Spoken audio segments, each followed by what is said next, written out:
La Bible en un an, le 16 janvier, le livre de la Genèse, chapitre 32, verset 23, au chapitre 34, verset 31, le livre des Psaumes, chapitre 14, versets 1 à 7, le livre des Proverbes, chapitre 3, versets 9 et 10, l'évangile de Marc, chapitre 10, versets 32 à 53. Livre de la Genèse, chapitre 32. Il les prit, leur fit passer le torrent, et le fit passer à tout ce qui lui appartenait. Jacob demeura seul. Alors un homme lutta avec lui jusqu'au lever de l'aurore. Voyant qu'il ne pouvait le vaincre, cet homme le frappa à l'emboîture de la hanche, et l'emboîture de la hanche de Jacob se démit pendant qu'il luttait avec lui. Il dit, « Laisse-moi aller, car l'aurore se lève. » Et Jacob répondit, « Je ne te laisserai point aller, que tu ne m'aies béni. » Il lui dit, « Quel est ton nom ?» Et il répondit, « Jacob. » Il dit encore, « Ton nom ne sera plus Jacob, mais tu seras appelé Israël, car tu as lutté avec Dieu et avec des hommes, et tu as été vainqueur. » Jacob l'interrogea en disant, « Fais-moi, je te prie, connaître ton nom. » Il répondit, « Pourquoi demandes-tu mon nom ?» Et il le bénit là. Jacob appela ce lieu du nom de Péniel, car, dit-il, j'ai vu Dieu face à face, et mon âme a été sauvée. Le soleil se levait lorsqu'il passa à Péniel. Jacob boitait de la hanche. C'est pourquoi, jusqu'à ce jour, les enfants d'Israël ne mangent point le tendon qui est à l'emboîture de la hanche, car Dieu frappa Jacob à l'emboîture de la hanche, au tendon. Livre de la Genèse, chapitre 33. Jacob leva les yeux et regarda, et voici Ésaü arrivé avec 400 hommes. Il répartit les enfants entre Léa, Rachel et les 2 servantes. Il plaça en tête les servantes avec leurs enfants, puis Léa avec ses enfants, et enfin Rachel avec Joseph. Lui-même passa devant eux, et il se prosterna en terre 7 fois jusqu'à ce qu'il fût près de son frère. Ésaü courut à sa rencontre, il l'embrassa, se jeta à son cou et le serra dans ses bras, et ils pleurèrent. Ésaü, levant les yeux, vit les femmes et les enfants, et il dit, « Qui sont ceux que tu as là ?» Et Jacob répondit, « Ce sont les enfants que Dieu a accordés à ton serviteur. » Les servantes s'approchèrent, elles et leurs enfants, et se prosternèrent. Léa et ses enfants s'approchèrent aussi, et se prosternèrent. Ensuite Joseph et Rachel s'approchèrent, et se prosternèrent. Ésaü dit, « À quoi destines-tu tout ce camp que j'ai rencontré ?» Et Jacob répondit, « À trouver grâce aux yeux de mon Seigneur. » Ésaü dit, « Je suis dans l'abondance, mon frère, garde ce qui est à toi. » Et Jacob répondit, « Non, je te prie, si j'ai trouvé grâce à tes yeux, accepte de ma main mon présent, car c'est pour cela que j'ai regardé ta face, comme on regarde la face de Dieu, et tu m'as accueilli favorablement. Accepte donc mon présent qui t'a été offert, puisque Dieu m'a comblé de grâce, et que je ne manque de rien. » Il insista auprès de lui, et Ésaü accepta. Ésaü dit, « Partons, mettons-nous en route, j'irai devant toi. » Jacob lui répondit, « Mon Seigneur sait que les enfants sont délicats et que j'ai des brebis et des vaches qui allaitent. Si l'on forçait leur marche un seul jour, tout le troupeau périrait.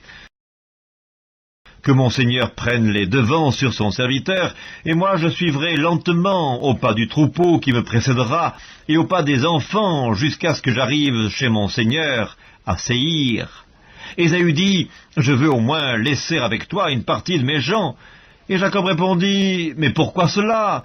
Que je trouve seulement grâce aux yeux de mon Seigneur. » Le même jour, Ésaü reprit le chemin de Séhir.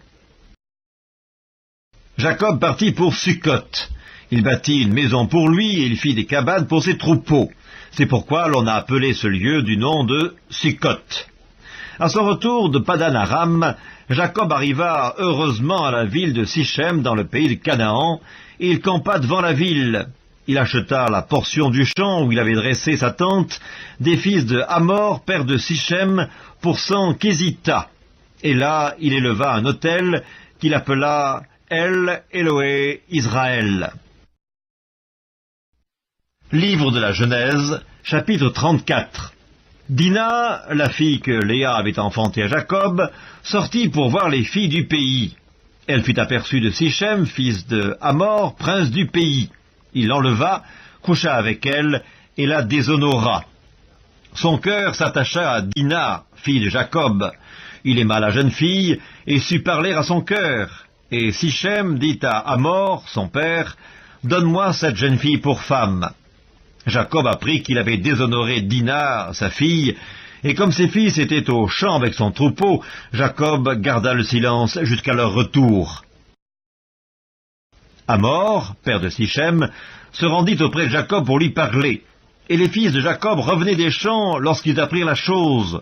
Ces hommes furent irrités et se mirent dans une grande colère, parce que Sichem avait commis une infamie en Israël, en couchant avec la fille de Jacob, ce qui n'aurait pas dû se faire. Hamor leur adressa ainsi la parole, « Le cœur de Sichem, mon fils, s'est attaché à votre fille. Donnez-la lui pour femme, je vous prie. Alliez-vous avec nous, vous nous donnerez vos filles, et vous prendrez pour vous les nôtres.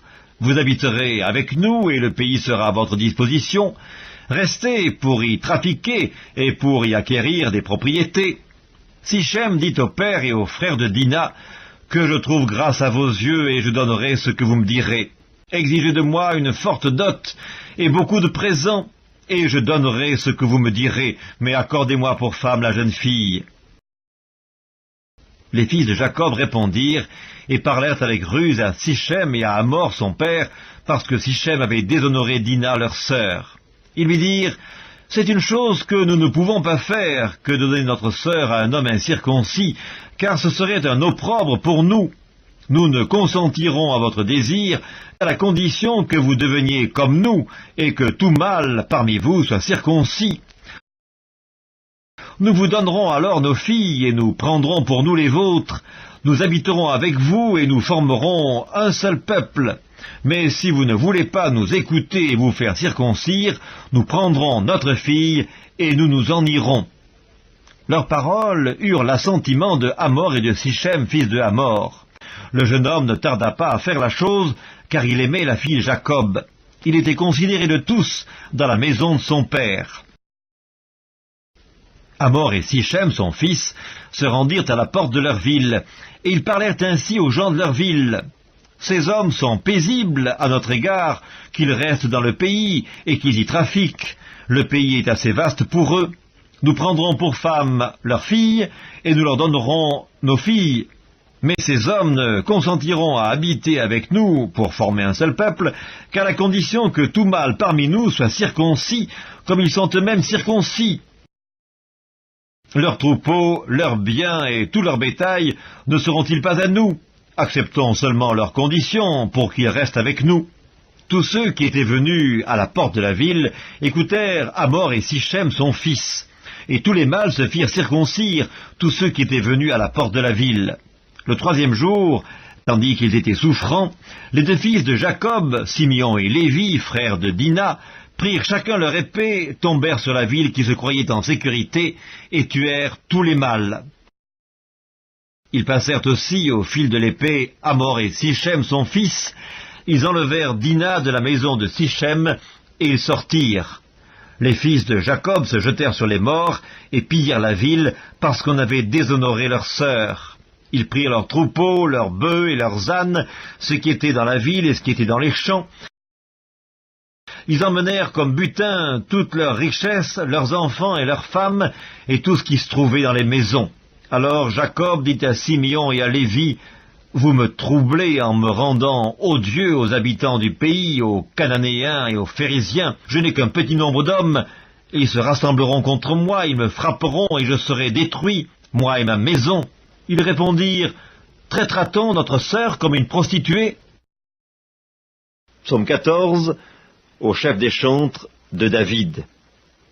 L'insensé dit en son cœur, « Il n'y a point de Dieu. » Ils se sont corrompus, ils ont commis des actions abominables, il n'en est aucun qui fasse le bien. L'Éternel du haut des cieux regarde les fils de l'homme, pour voir s'il y a quelqu'un qui soit intelligent, qui cherche Dieu. Tous sont égarés, tous sont pervertis, il n'en est aucun qui fasse le bien, pas même un seul. Tous ceux qui commettent l'iniquité ont-ils perdu le sens? Ils dévorent mon peuple, ils le prennent pour nourriture, ils n'invoquent point l'Éternel. C'est alors qu'ils trembleront d'épouvante, quand Dieu paraîtra au milieu de la race juste. Jeter l'opprobre sur l'espérance du malheureux, l'Éternel est son refuge. Oh, qui fera partir de Sion la délivrance d'Israël, quand l'Éternel ramènera les captifs de son peuple? Jacob sera dans l'allégresse, Israël se réjouira.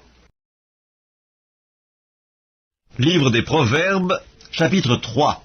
Honore l'Éternel avec tes biens et avec les prémices de tout ton revenu, alors tes greniers seront remplis d'abondance, et tes cuves regorgeront de moût.